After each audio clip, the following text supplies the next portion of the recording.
शांति। आज 22 सितंबर 2020 है और हम सभी ने बाबा के साकार रूप से चले हुए मधुर महावाक्य अवश्य सुने होंगे। आज की मुरली का और अधिक स्पष्टीकरण लेते हैं आदरणीय आशा दीदी से। ओम शांति दीदी।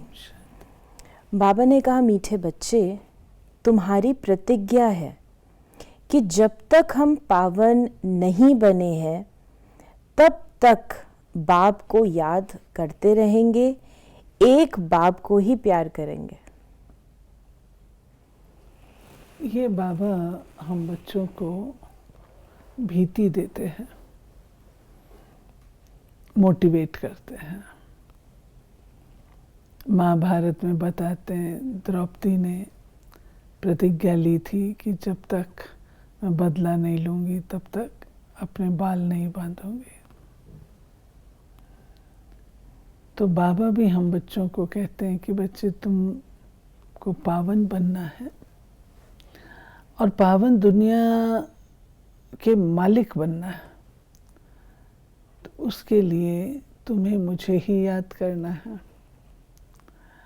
लेकिन तुमको ये दृढ़ प्रतिज्ञा करनी है कि जब तक हम संपूर्ण रूप से पावन नहीं बन जाते, जब तक पावन दुनिया नहीं आ जाती, तब तक हम बाबा को याद करते रहेंगे और माम एकम याद करेंगे, केवल और केवल बाबा को याद करेंगे। क्योंकि जैसे व्रत होता है, तो व्यक्ति जब व्रत रखता है तो कोई भी इष्ट के प्रति रखता है। मान लीजिए अगर कोई दिन हनुमान जी के प्रति रख रहा है, हनुमान जी का व्रत रख रहा है, तो उस दिन वो गणेश जी को नहीं, हनुमान जी का ही करेगा। तो ये हमारी यादगार भक्ति में आज दिन तक है। लोग कह देते हैं इनकी उनके साथ नहीं बनती, वास्तव में उनका कोई दोष नहीं है, लेकिन ये हमारी ये आदत और संस्कार जो बाबा यहाँ डालते हैं कि जब तक पूर्ण रूप से स्थापना न हो जाए तब तक तुम्हारी बुद्धि कहीं भी भटकनी नहीं चाहिए। फुल एकाग्रता, कंसंट्रेशन बाबा को याद करने में ही रहनी चाहिए। बुद्धि अव्यभिचारी होनी चाहिए, तब उससे शक्ति मिलती है और उस शक्ति से परिवर्तन आता है। क्वेश्चन है कि सयाने बच्चे समय को देखते हुए कौन सा पुरुषार्थ करेंगे? अंत में जब शरीर छूटे तो बस एक बाबा की ही याद रहे और कुछ भी याद न आए, ऐसा पुरुषार्थ सयाने बच्चे अभी से करते रहेंगे, क्योंकि कर्मातीत बनकर जाना है। इसके लिए इस पुरानी खाल से ममत्व निकालते जाओ। बस हम जा रहे हैं बाबा के पास। बाबा कहते हैं कि बच्चे, आपको अपनी अंतिम घड़ी कैसी होगी, क्योंकि आत्मा का इस शरीर के साथ बहुत पुराना संबंध है। हम योग के द्वारा कर्मातीत बन रहे हैं, निस्संदेह ये शरीर हमें खींचता नहीं, कर्मातीत स्थिति में है। तो जब हम इस शरीर का त्याग करें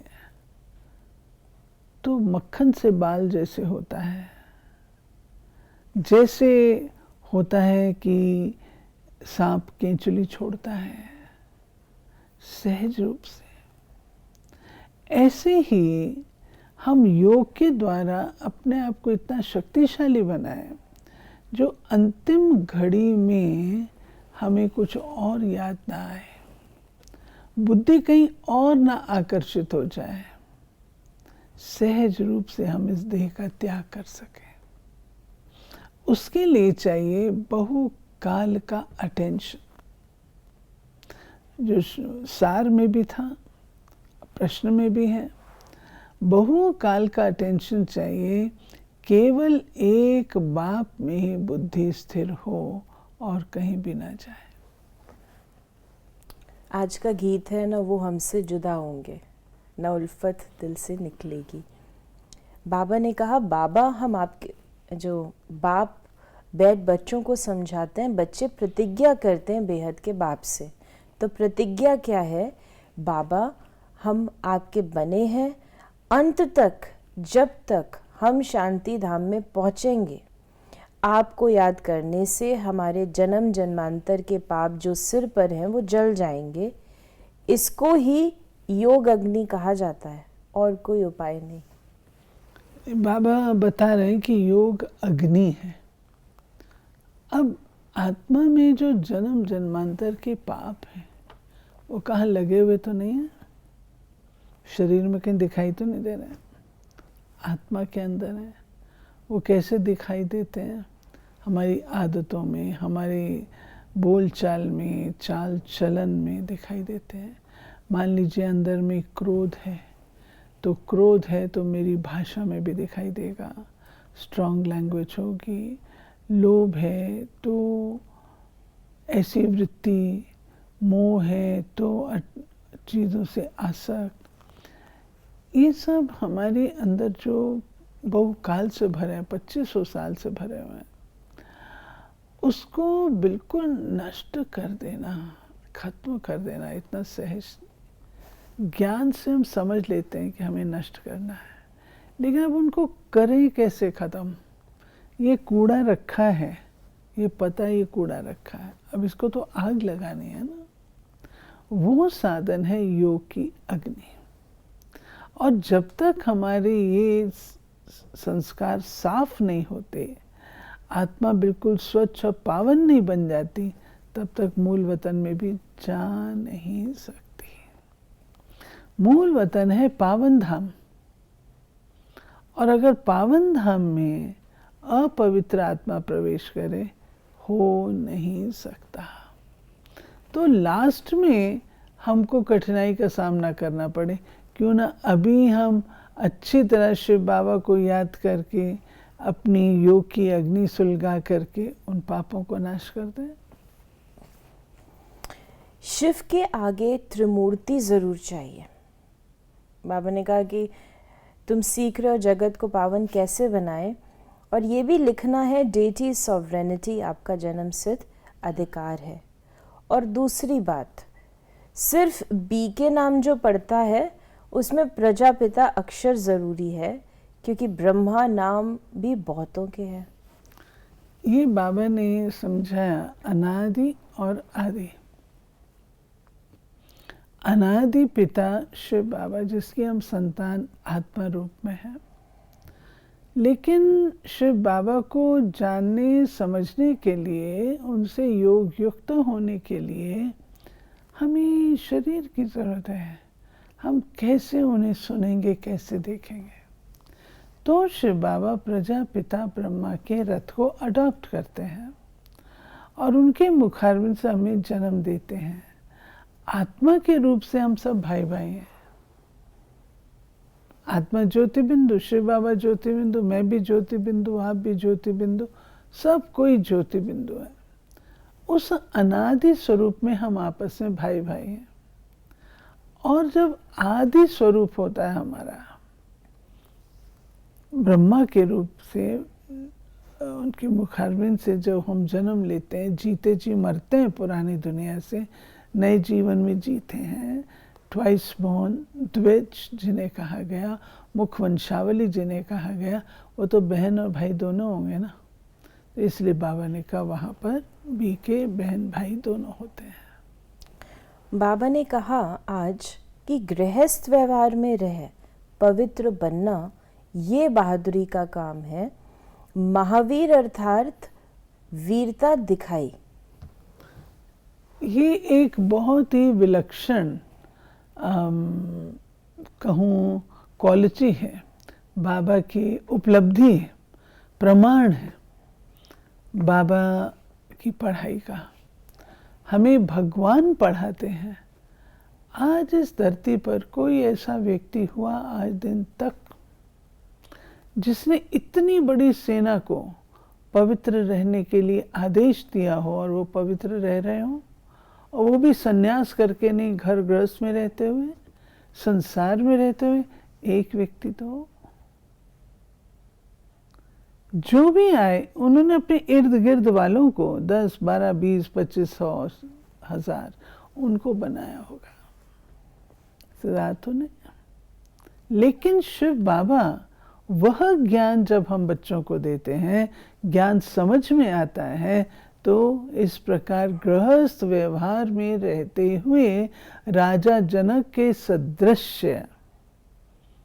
संसार में रहते हुए जीवन मुक्त अवस्था में रहना सरल हो जाता है। गृहस्थ में रहते हुए 5 विकारों से मुक्त रहना सरल हो जाता है, वो ज्ञान के आधार से। जीवन कमल पुष्प सदृश बन जाता है।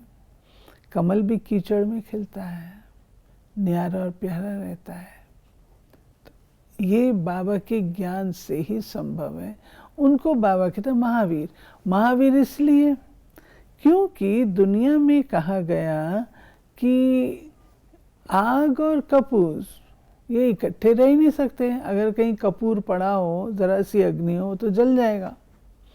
तो यहाँ पर लोगों ने युगलों की जो उपमा है वो आग और कपूर से की है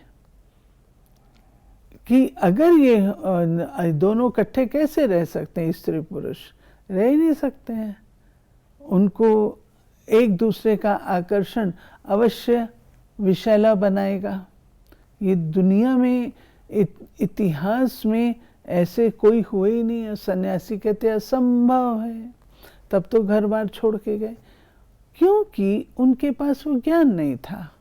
जो परिवार का ज्ञान बाबा हम बच्चों को देते हैं, जो हमारे लक्ष्य की पहचान हमें देते हैं, उससे हम सरलता से इस धारणा को बना लेते हैं। और ये धारणा आज गर्व की बात है। बाबा के कितने बच्चे हैं जो फैमिली में रहते हुए करते हैं, उनको बाबा कहता है महावीर। 9 लाख से अधिक तो परिवार हैं। बाबा ने कहा कि ये है ही नर से नारायण बनने की पढ़ाई, ये पाठशाला है। बहुत पढ़ते हैं इसलिए लिखो ईश्वरीय विश्वविद्यालय। क्योंकि थोड़े बहुत नहीं आते हैं, लेकिन ग्लोबली यूनिवर्सली लोग आकर के पढ़ते हैं, इसलिए इसका नाम विश्वविद्यालय। बाबा ने कहा बाबा तो समझाते रहते हैं, दिन प्रतिदिन लिखत चेंज होती रहेगी।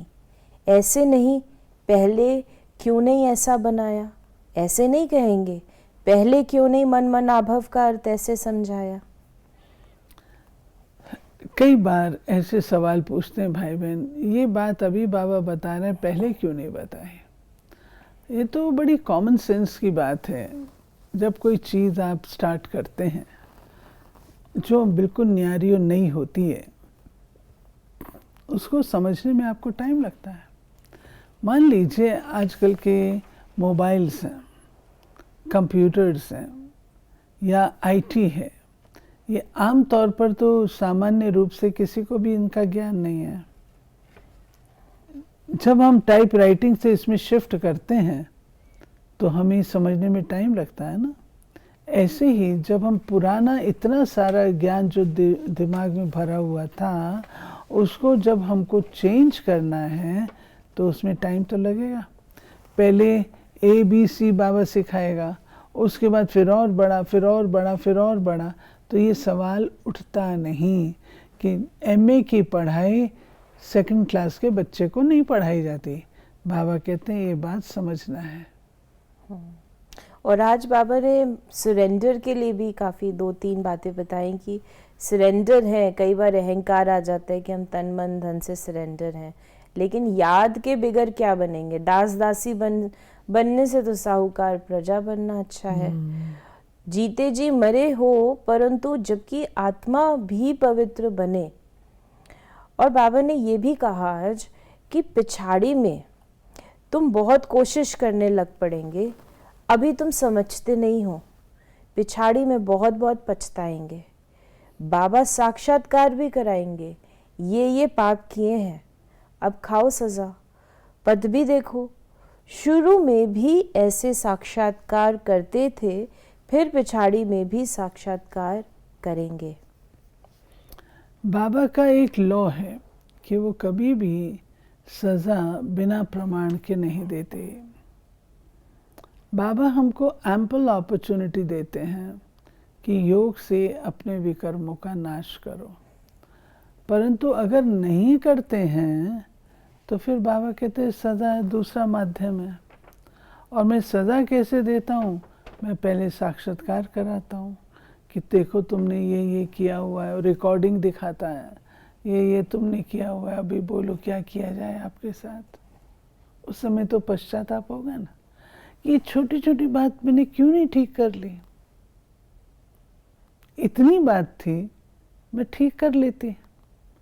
उस समय पश्चाताप की जो घड़ी होती है वो हमको दादियाँ बताती हैं इतनी ज़बरदस्त होती है, जो अनेक जन्मों की सजाओं से अधिक होती है।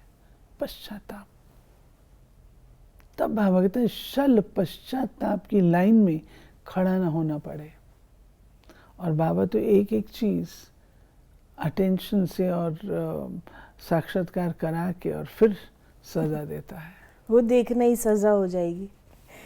और बाबा ने आज जो हमारी कमियां हैं, बाबा ने बोला क्रिमिनल आए, लेकिन क्रिमिनल आए के अलावा भी सभी आ जाता है। क्रिमिनल में तो पांचों ही विकार आ जाते हैं। बाबा ने कहा कि ये मंजिल बड़ी ऊंची है, कभी भी क्रिमिनल आए ना बने, इसमें मेहनत है। इतना ऊंच पद पाना कोई मासी का घर नहीं है, बहादुरी चाहिए, नहीं तो थोड़ी बात में ही डर जाते हैं। कोई, बाबा ने एग्जाम्पल दिया, कोई बदमाश अंदर घुस आए, हाथ लगाए तो डंडा लगाकर भगा देना चाहिए, डरपोक थोड़ा ना बनना चाहिए।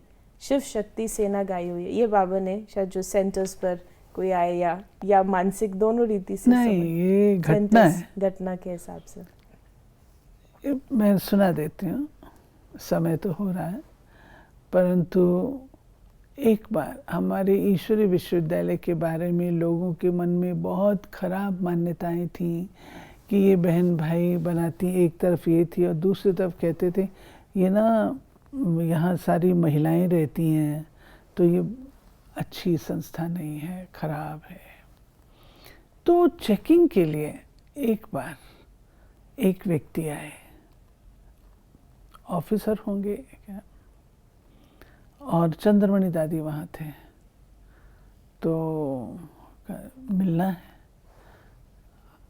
मेरी दादी जी मिले और भी लोग बैठे थे, ज्ञान सुना, आप क्या करते हैं, सुनाया, ज्ञान सुनाया, यहाँ पे ये करते हैं आदि आदि पूरा करके जब वो उठे तो भाई उठा ऑफिसर, तो उसने जानबूझ करके चेक करने के लिए दादी को टच किया। दादी तो उसके ऊपर हावी हो गई। मैंने कहा तुमने मुझे टच, ये शरीर परमात्मा को समर्पित है, तुमने टच कैसे किया? मैं अभी पुलिस को बुलाती हूँ। और उन्होंने आवाज़ लगाई, इसको पकड़ो, पुलिस को लो। तो उसने हाथ जोड़ के माफ़ी मांगी, कहा मैं केवल परीक्षा लेने के लिए आया था, ऐसा आप लोगों के लिए कहा गया है और मैं ये चेक करने के लिए ही आया था। यानी जो शुरू में आदि में जब दादियाँ सेवा पे गईं तो उन्हें हर प्रकार की परीक्षा, हर प्रकार की चीजें, ये जो बाबा ने कहा ना निकाल देना चाहिए, ये उस तरीके की बातें। कोई उल्टा पुल्टा है तो उसको एंटरटेन थोड़ी करना चाहिए। और हमारे एक सिस्टम है, कभी कोई ऐसा व्यक्ति आता है तो हम बहनें अटेंड नहीं करती हैं। जो भाई होते हैं ना, हम उनको बुलाएंगे, आप कल आइएगा, और फिर भाई अटेंड करे तो अच्छा है।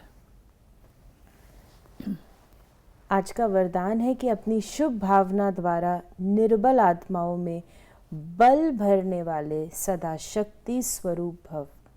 सेवाधारी बच्चों की विशेष सेवा है स्वयं शक्ति स्वरूप रहना और सर्व को शक्ति स्वरूप बनाना, अर्थात निर्बल आत्माओं में बल भरना। इसके लिए सदा शुभ भावना और श्रेष्ठ कामना स्वरूप बनो। शुभ भावना का अर्थ ये नहीं कि किसी में भावना रखते रखते उसके भाववान हो जाओ, ये गलती नहीं करना। शुभ भावना भी बेहद की हो। एक के प्रति विशेष भावना भी नुकसान कारक है, इसलिए बेहद में स्थित हो निर्बल आत्माओं को अपनी प्राप्त हुई शक्तियों के आधार से शक्ति स्वरूप बनाओ।